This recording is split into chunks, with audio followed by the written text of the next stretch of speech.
So hello everyone. सो आज हम देखेंगे एक लिंक लिस्ट से रिलेटेड प्रॉब्लम जो इंटरव्यू में काफ़ी पूछी जाती है, और इसको देखेंगे कि किस किस स्ट्रेटजी से हम इसको सॉल्व कर सकते हैं।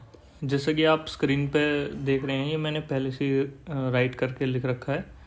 सो problem is finding the nth node from last in a link list. So अगर प्रॉब्लम होती nth नोड फ्रॉम बिगनिंग तो वो तो बिल्कुल आसान है, जस्ट एक लूप से सॉल्व हो सकती है। सो बट जो यहाँ पर प्रॉब्लम है वो है finding nth node from the last position. So जिसके लिए आपको पूरी लिंक लिस्ट को ट्रैवर्स करना पड़ेगा। तो इसके दो स्ट्रेटजीज़ हैं, इसको किस तरीके से सॉल्व करना है। सो जो पहली स्ट्रेटजी है वो सिंपली, फॉर एग्ज़ाम्पल यहाँ पे एक सैम्पल एग्ज़ाम्पल भी है तो इसके थ्रू समझेंगे। बट इनिशियल में जो फर्स्ट स्ट्रेटजी है जो किसी के भी दिमाग में आएगी, सबसे पहले ये होगी कि हम सारी लिंक लिस्ट का साइज़ डिटरमिन कर लें, और लेंथ डिटरमिन कर लें। लेंथ पता लगने के बाद, फॉर एग्ज़ाम्पल आपको बोला है कि you have to print the third node from the last. तो third node from the last कौन सी है? 1 2 3। थर्ड नोड आपकी है ये। सो आप एक बात ये ऑब्जर्व करोगे, जो third node from the last है वो है second from the beginning, second from the beginning. तो ये फॉर्मूला किस तरीके से आप डिराइव कर सकते हो?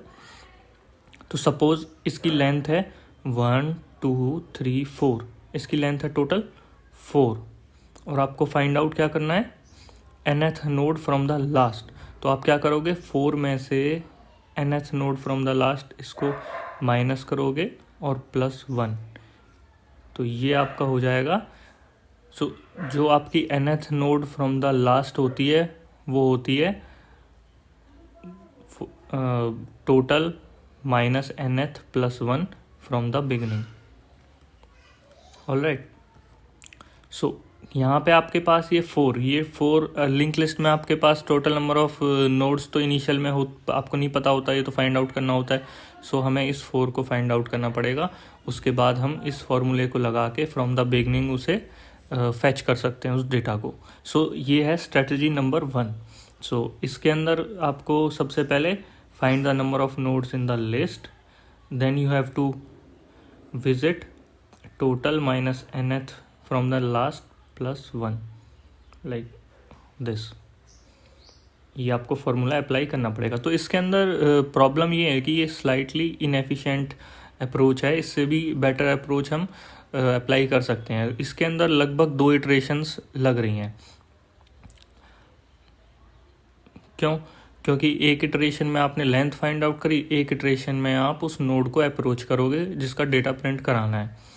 सो नाउ स्ट्रेटजी 2 को हम डिस्कस करते हैं। स्ट्रेटजी 2 के अंदर होता क्या है कि हमें 2 पॉइंटर्स लेने पड़ते हैं। एक तो हमारा हो गया मेन पॉइंटर, एक हो गया रेफरेंस पॉइंटर। दोनों को हेड के साथ इनिशियलाइज कर देना है। तो लॉजिक ये है कि जब भी रेफरेंस पॉइंटर आपका n टाइम्स बिगनिंग से मूव कर जाएगा, n टाइम बिगनिंग से मूव कर जाएगा, तभी आपको मेन पॉइंटर को उसके पीछे लगा देना है, मतलब मेन पॉइंटर को स्टार्ट कर देना है।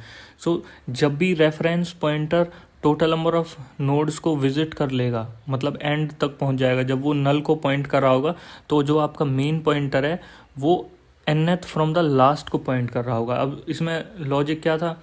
इसमें लॉजिक हमने यही तो फाइंड आउट करना था कि टोटल, एक तो हमें टोटल हमारे पास पता होना चाहिए, टोटल माइनस n+1, ये हमको चाहिए था फ्रॉम द बिगनिंग। सो जो आपका मेन पॉइंटर होगा वो टोटल माइनस n+1 इटरेशंस लेगा। क्योंकि हम इसको मेन पॉइंटर को हम चला कब रहे हैं? हम मेन पॉइंटर को जब चला रहे हैं जब हमारा reference pointer n times move कर चुका है। ओके, जब ये मतलब मेन पॉइंटर ने n स्टेप्स को मिस कर दिया है और टोटल जो लूप को कितनी बार चलाते हैं, टोटल लेंथ के बराबर की, जब तक रेफरेंस नल को ना हिट कर दे। इसका मतलब हम टोटल लेंथ के बराबर अपने पूरे जो मेन लूप है उसको हम चला रहे हैं। तो जो मेन है वो सिर्फ टोटल -n इतने टाइम्स ही मूव करेगा। सो आप ऑब्जर्व क्या करोगे, आपको ये ऑब्जर्व करने को मिलेगा जब भी आपका, यहाँ पे देखो, जब भी सपोज मेन यहाँ है, रेफरेंस यहाँ है और काउंट 0 से इनिशियलाइज कर दिया और n, हमें last node from the third हमें विजिट करना है। ओके, नाउ स्टेप 1 में क्या है कि काउंट 1 हुआ, n 3 हुआ, रेफरेंस पॉइंटर मूव कर दिया हमने एक स्टेप आगे। काउंट 2 n = 3, हमने रेफरेंस पॉइंटर को एक और स्टेप मूव कर दिया। मेन पॉइंटर वहीं का वहीं है। मेन पॉइंटर को जब हिलाना है जब n = 3 और काउंट = 3, दोनों इस तरीके से हो जाएगा। जब n = 3 काउंट = 3 हो चुका है तो हमारा रेफरेंस पॉइंटर यहाँ हो गया और मेन पॉइंटर अभी यहाँ है।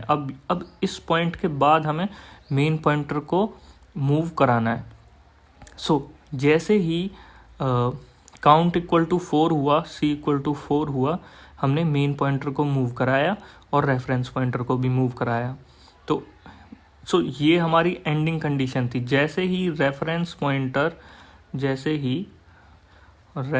PTR नल हो जाएगा, == नल हो जाएगा, हम लूप को रोक देंगे और मेन पॉइंटर जहाँ पे भी पॉइंट कर रहा होगा सीधे उसके डेटा को प्रिंट करा देंगे। वही एग्जैक्टली होगी last nth node from the last. So ये आपने इसका लॉजिकल एक्सप्लेनेशन देख लिया। अब आ जाओ इसके कोड पे। जो स्ट्रेटजी 1 थी उसका कोड दिखा देता हूँ मैं आपको।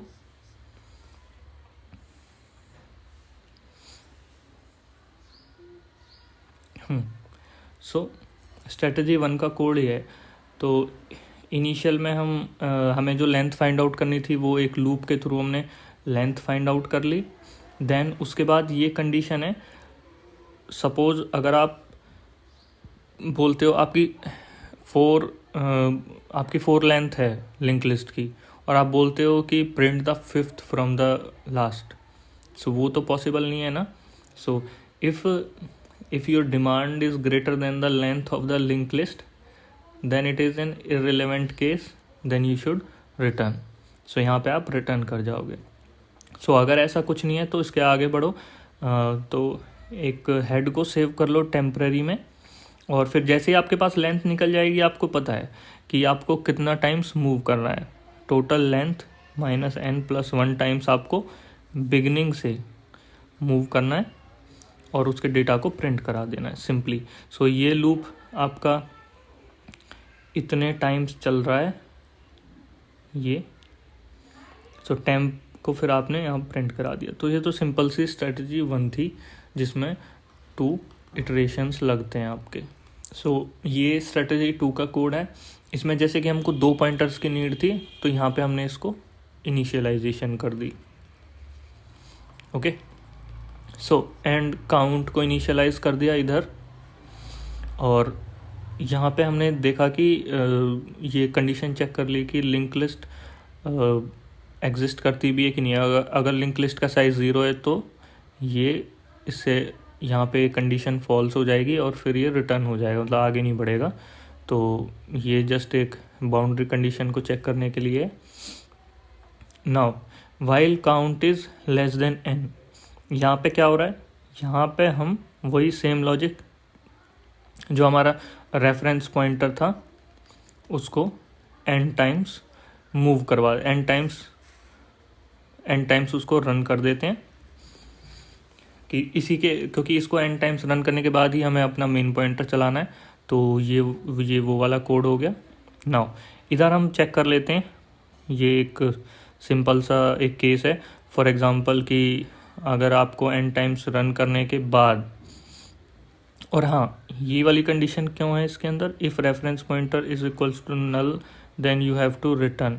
ये सेम कंडीशन है कि अगर आपकी डिमांड है कि आप 6th नोड प्रिंट कराओ और लिंक लिस्ट में हैं ही टोटल 4 नोड, मतलब number of nodes is less than your demand, then you should return. So ये उसका ख्याल रख रहा है। अदरवाइज यहाँ पे तो नेक्स्ट हो रहा है और काउंट प्लस हो रहा है, और यहाँ पे हम इसको बार बार चेक कर रहे हैं कि काउंट ग्रेटर तो नहीं जा रहा है n से। सो यहाँ पे क्या है कि अगर ये रेफरेंस पॉइंटर को n टाइम्स रन करने के बाद अगर आपकी रेफरेंस पॉइंटर नल को पॉइंट कर रहा है, तो ये उस चीज़ को चेक करने के लिए, अगर ये नल को पॉइंट कर रहा है तो वहीं का वहीं सीधे मेन पॉइंटर जो हमारा है, इसका मतलब जो मेन पॉइंटर है उसको सीधे प्रिंट करवा देने का। और अगर नहीं, एल्स केस में जाने के बाद हमें क्या देखना है कि सपोज़ n टाइम्स रन करने के बाद रेफरेंस पॉइंटर को अभी भी आप नल को हिट नहीं कर रहे, तो हमको एंड टर्मिनेटिंग कंडीशन तो यही थी ना कि हमें रेफरेंस को अप टू नल तक पहुंचाना था और फिर मेन को भी एक एक मूव करना था after we hit count equal to n। So वो चीज़ यहाँ पे हो रही है। सो आप क्या कर रहे हो, आप देख रहे हो कि रेफरेंस पॉइंटर नल तो नहीं होता, और अगर नहीं है तो मेन पॉइंटर को एक बार आगे बढ़ाओ, एक बार रेफरेंस पॉइंटर को आगे बढ़ाओ। जैसे ही ये कंडीशन ट्रू हो जाती है, रेफरेंस इक्वल टू नल, मतलब यहाँ पे ये फॉल्स हो जाता है, लूप ब्रेक हो जाएगा और आप सीधे ऐसे पोजीशन पे खड़े होगे कि मेन आपका nth फ्रॉम लास्ट को पॉइंट कर रहा होगा। Main will point nth from the last. So इस तरीके से है। तो स्ट्रेटजी 2 जो इंटरव्यूअर होगा वो आपसे एक्सपेक्ट करेगा कि आप स्ट्रेटजी 1 के बाद स्ट्रेटजी 2 उसको ज़रूर बताएं। सो डायरेक्ट स्ट्रेटजी 2 पे भी नहीं कूदना, तो ये अच्छा स्ट्रेटजी नहीं होती है खुद ही, तो आपको दोनों एक्सप्लेन करनी है सीक्वेंशियल वे में। So this is kind of optimized way of solving this problem. Yeah, okay, so thank you everyone.